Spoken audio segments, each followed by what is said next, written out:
అట్లాంటి కమిట్మెంట్ ఇక్కడ అదే దాని మీద ఆయన మార్క్ ఉంది కాబట్టి ఇప్పుడు మూసి సుందరీకరణ చేసి రేవంత్ మార్క్ వేసుకోవాలనుకుంటున్నారేమో. అన్ని వేల కోట్లు కాలేదుగా, 1,50,000 కోట్లు కాలేదు కదా. ఇక్కడ సమస్య ఏంటంటే ప్రభుత్వపు యొక్క ఆర్థిక పరిస్థితి. కేసీఆర్ ఉన్నప్పుడు డబ్బులు విపరీతమైన ఫ్లో ఉంది, చేయగలిగాడు ఫస్ట్ టర్మ్. సంక్షేమ పథకాలు పెరిగిన తర్వాత డబ్బులు చేతులు ఆడికి ఇబ్బంది పడ్డాడు ఆయన, జీతాలు ఇవ్వలేక ఇవన్నీ.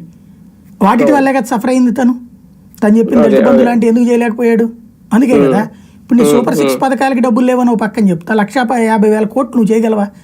ఇదేమవుతుందంటే ఇప్పుడు నువ్వు రేపు 16,000 ఇళ్ళు ఇచ్చారు, వీళ్ళు ఇస్తారు ఇక్కడి నుంచి తీసుకెళ్ళడానికని.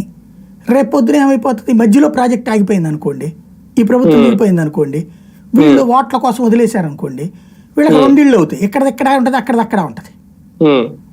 అది సమస్య అయిపోతుంది సార్. ఒక రకంగా బీఆర్ఎస్ఏ కాదు బీజేపీ కూడా రాజకీయం చేయాలనుకుంటుందా? మొదట్లో హైడ్రాని యాక్సెప్ట్ చేశారు, స్వాగతించారు, హైడ్రా లాంటిది ఉండాలి అన్నారు. ఇప్పుడు అదే హైడ్రాని వ్యతిరేకిస్తున్నారు అదే భారతీయ జనతా పార్టీ నాయకులు.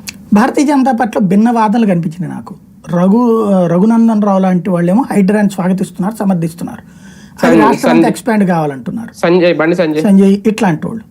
అదే సందర్భంలో ఈటెల రాజేందర్, కిషన్ రెడ్డి లాంటి వాళ్ళు హైడ్రా వద్దంటున్నారు. అది వాళ్ళందరూ కూర్చుని ఒకసారి ఆలోచించుకుని డెసిషన్ తీసుకోవాలి, ఇది రైటా రాంగా అన్నటువంటి. పార్టీ ఉమ్మడిగా ఒక అభిప్రాయం మీద ఉండాలి. కాంగ్రెస్ లో అట్లా లేదు, కాంగ్రెస్ వాళ్ళందరూ సమర్థిస్తున్నారు. అదే సందర్భంలో మా ఇంటికి వస్తుంటే ప్రాబ్లం అని సంగారెడ్డిలో అతను లాంటి వాడు మాట్లాడుతున్నారు, జగ్గారెడ్డి లాంటి వాడు. మా ఏరియాకి రావద్దు,